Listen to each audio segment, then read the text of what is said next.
Hello students, welcome to this video. अभी तक के क्लास 12th के लेक्चर में हम लोग कौन सा चैप्टर पढ़ रहे हैं? फर्स्ट चैप्टर का नाम क्या है? Electric charges and fields. Okay, so electric charges and fields, इसमें हम लोगों ने क्या क्या देखा अभी तक? ठीक है, तो concept of charge, what is charge, ठीक है, और इसकी प्रॉपर्टीज, इट्स प्रॉपर्टीज। सेकेंड चीज क्या देखी हम लोगों ने इसमें? How a body can be charged. ठीक है, तो इसके कितने तरीके थे?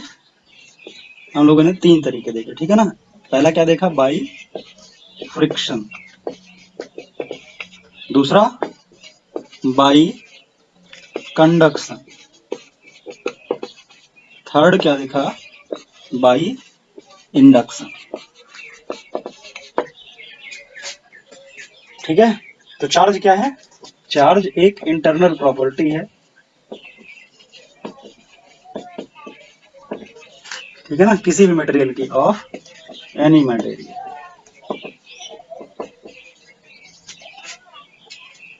क्या है? एक इंटरनल प्रॉपर्टी है जिसके कारण कोई भी बॉडी या तो अपने ऊपर फोर्स को एक्सपीरियंस करती है, ठीक है, या किसी दूसरे पार्टिकल के ऊपर फोर्स एक्सर्ट करती है, ठीक है ना। या तो अपने ऊपर फोर्स का एक्सपीरियंस करेगा और या फिर किसी दूसरी बॉडी के ऊपर फोर्स लगाएगा, ठीक है। और कौन सा फोर्स लगाएगा? इलेक्ट्रिक फोर्स, ठीक है ना। कौन सा फोर्स? Electric force. तो चार्ज कितने टाइप का क्लासिफाई किया हम लोगों ने? 2 टाइप का, ठीक है ना। फर्स्ट क्या था? पॉजिटिव चार्ज, और सेकंड क्या था? Negative charge. ये क्लासिफिकेशन क्यों किया गया? क्योंकि जो भी हम लोगों ने एक्टिविटी देखी थी कि 2 बॉडीज एक दूसरे से रगड़ने के बाद उसको क्या कर रही थी? अट्रैक्ट कर रही थी ना। ऐसे जो भी सिचुएशन हम लोगों ने बहुत अच्छे से इन चीजों को वीडियो में डील किया हुआ है ना, अपने पिछले लेक्चर्स में। तो उन सबको एक्सप्लेन करने के लिए हमने चार्ज को 2 कैटेगरी में क्लासिफाई किया, ठीक है। एक पॉजिटिव चार्ज और एक नेगेटिव चार्ज। ये क्लासिफिकेशन किसने किया था, या चार्ज के बारे में किसने बताया था? बेंजामिन फ्रैंकलिन, बेंजामिन फ्रैंकलिन, ठीक है। ओके, तो कंक्लूजन क्या निकला था कि अगर 2 बॉडी को हम रगड़ेंगे, ठीक है ना, 2 बॉडी को अगर हम रगड़ेंगे तो उनमें से एक पॉजिटिव चार्ज होगी और दूसरी नेगेटिव चार्ज होगी, क्योंकि किसी एक बॉडी से इलेक्ट्रॉन, उसमें से जिसका वर्क फंक्शन कम हो, जिससे इलेक्ट्रॉन इजीली निकल जाए, उससे इलेक्ट्रॉन निकल के दूसरे वाले में चले जाएंगे। जिसमें से इलेक्ट्रॉन निकलेंगे वो कैसा होगा? पॉजिटिव, ठीक है। जिसमें से इलेक्ट्रॉन निकलेंगे वो कैसा होगा? पॉजिटिव। और जिसमें इलेक्ट्रॉन जाएंगे वो कैसा होगा? नेगेटिव। तो ये क्या था? Charging by friction. अब चार्जिंग बाई कंडक्शन क्या था? चार्जिंग बाई कंडक्शन का मतलब एक चार्ज्ड बॉडी पहले से है, इसका Q नॉट इक्वल टू 0, इसका मतलब ये कैसा है? Q नॉट इक्वल टू 0 इसका मतलब ये बॉडी पहले से चार्ज है, ठीक है। और एक दूसरी बॉडी है जो कि क्या है? Q इज इक्वल टू 0 है, मतलब अनचार्ज्ड है। तो इसको क्या करेंगे? एक कंडक्टिंग वायर से कनेक्ट कर देंगे। तो जब कंडक्टिंग वायर से कनेक्ट करेंगे, कंडक्टिंग वायर, जब कंडक्टिंग वायर से कनेक्ट करेंगे तो क्या होगा? चार्ज यहां से इस बॉडी में ट्रांसफर होगा। क्यों ट्रांसफर होगा? क्योंकि इसका जो पोटेंशियल है वो अभी हाई है। ड्यू टू चार्ज इसका पोटेंशियल क्या है?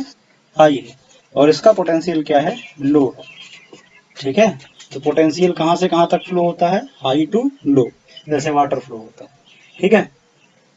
तो चार्ज इस बॉडी से इस बॉडी में फ्लो होगा। कब तक फ्लो होगा? जब तक कि दोनों का पोटेंशियल सेम ना हो जाए, ठीक है। तो ये क्या था? ये था चार्जिंग बाई कंडक्शन। थर्ड चीज हम लोगों ने क्या देखी? Charging by induction. तो इसमें क्या था? इसमें ये था कि ये दोनों सिचुएशन पूरी की पूरी यही है, एक चार्ज बॉडी है और दूसरी क्या है? अनचार्ज है। तो इस अनचार्ज बॉडी को चार्ज कैसे करेंगे? तो उसके लिए हमने क्या देखा था कि बाई इंडक्शन। इंडक्शन प्रिंसिपल ये बोलता है कि अगर चार्ज बॉडी के बगल अनचार्ज रखी है तो ये चार्ज बॉडी जिस टाइप की चार्ज है, मान लेते हैं पॉजिटिव चार्ज है इस पे, तो इस अनचार्ज बॉडी के सामने वाले फेस पे अपोजिट चार्ज बनाएगी उतना ही जितना इस बॉडी पर है। इस बॉडी पे कितना है, क्यू चार्ज, तो क्यू चार्ज नेगेटिव का यहाँ पर बनेगा, माइनस क्यू, ठीक है। और उसके अपोजिट वाले फेस पे उतना ही पॉजिटिव चार्ज बनेगा, जिससे कि ये क्या रहे, इस पर चार्ज कंजर्व रहे। चार्ज की प्रॉपर्टी क्या होती है, कि चार्ज कंजर्व्ड रहता है, हम क्रिएट नहीं कर सकते, ठीक है ना। जितना चार्ज पहले था उस पे उतना ही बाद में होना चाहिए, ठीक है ना।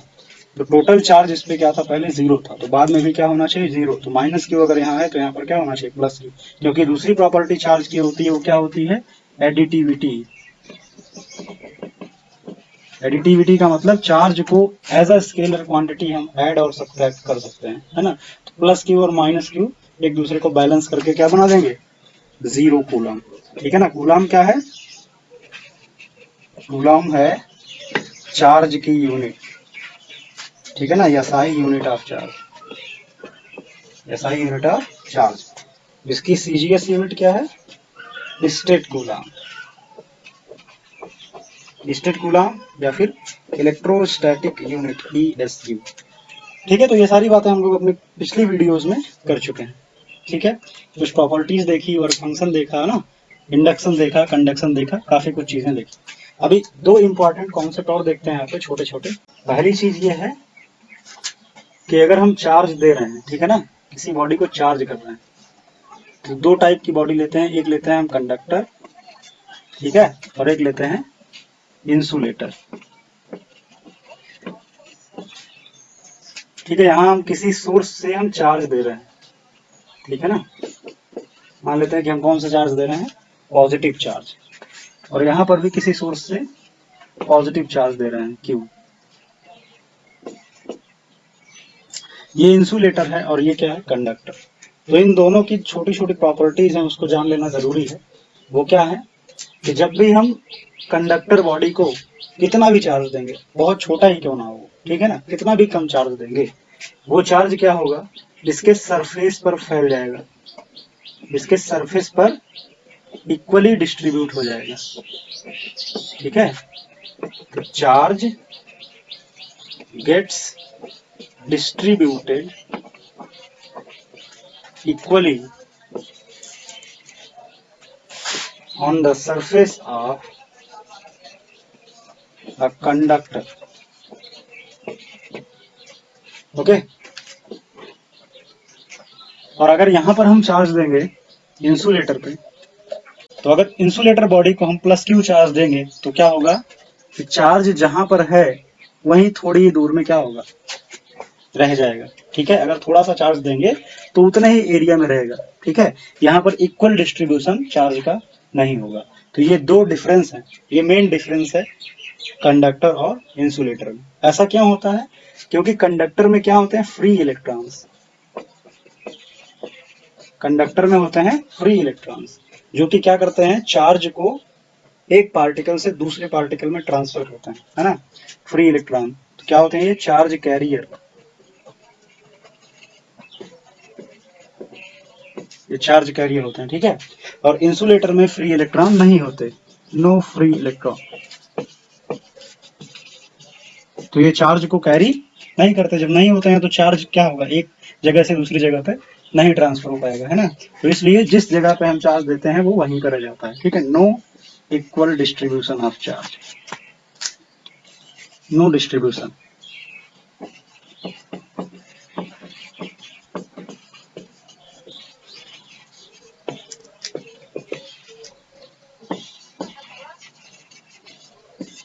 ठीक है। और क्या होगा कि अगर हम कंटिन्यूअसली चार्ज की सप्लाई कर रहे हैं, कंटिन्यूअसली अगर हम चार्ज की सप्लाई कर रहे हैं तब क्या होगा, ठीक है। मान लेते हैं यहाँ पर बैटरी कनेक्टेड है और हम कंटिन्यू सप्लाई दे रहे हैं किसको, इंसुलेटर बॉडी, तो क्या होगा कि धीरे धीरे चार्ज इस पे बॉडी पे आता जाएगा, ठीक है। चार्ज आता जाएगा तो वो कहाँ पे स्टोर होगा, जैसे अगर कंडक्टर होगा तो कितना भी चार्ज हम देंगे वो कहाँ होगा, उसके सरफेस पे डिस्ट्रीब्यूट हो जाएगा इक्वल अमाउंट।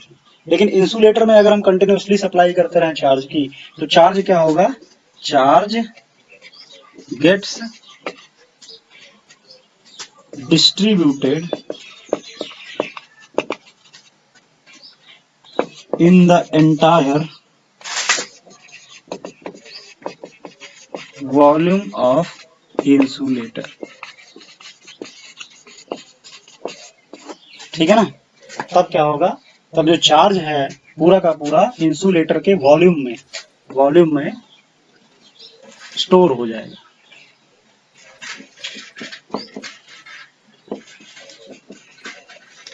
ठीक है ना, क्या होगा, वॉल्यूम में ही स्टोर हो जाएगा।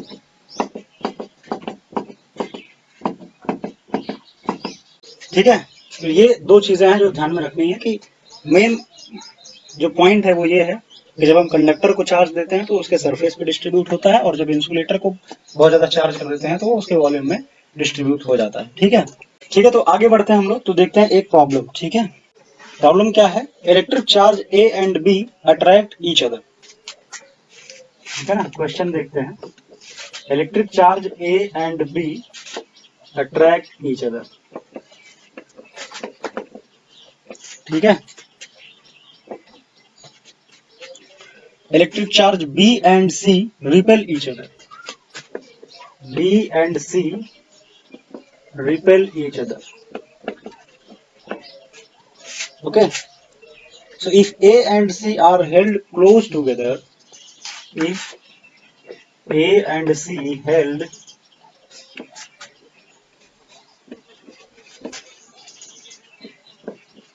close to each other,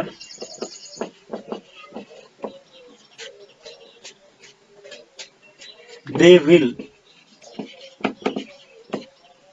ठीक है, तो अभी क्या करेंगे, रिपेल करेंगे या फिर अट्रैक्ट करेंगे,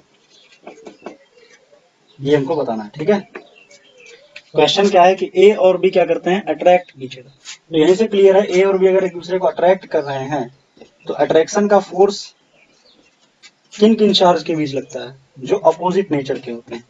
ठीक है ना, अपोजिट नेचर ऑफ चार्ज। तो चार्ज अगर अपोजिट नेचर के हैं तो क्या होगा, फोर्स ऑफ अट्रैक्शन। इसका मतलब क्या हुआ कि ए और बी के बीच अगर अट्रैक्टिव फोर्स लग रहा है तो इन दोनों का नेचर कैसा है, अपोजिट। ए पॉजिटिव हो सकता है, बी नेगेटिव हो सकता है। ठीक है ना, या फिर ए नेगेटिव हो सकता है और बी पॉजिटिव हो सकता है ना। दोनों में से कोई एक केस हो सकता है। दूसरी चीज देखें, B and C repel each other. तो बी और सी क्या कर रहे हैं, एक दूसरे को रिपेल कर रहे हैं। ठीक है, तो रिपल्सन का फोर्स कहां आता है, रिपल्सिव फोर्स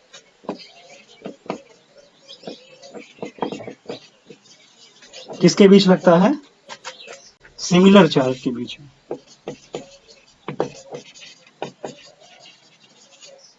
ठीक है ना, बिटवीन सिमिलर चार्जेस। तो सिमिलर का मतलब या तो ये दोनों पॉजिटिव होंगे, ठीक है, या तो ये दोनों क्या होंगे, नेगेटिव होंगे। तो ये केस 1 हो सकता है या फिर ये केस 2 हो सकता है, दोनों में से कोई एक ही होगा ना। अब तीसरा चीज क्या पूछ रहा है हमसे, ए और सी।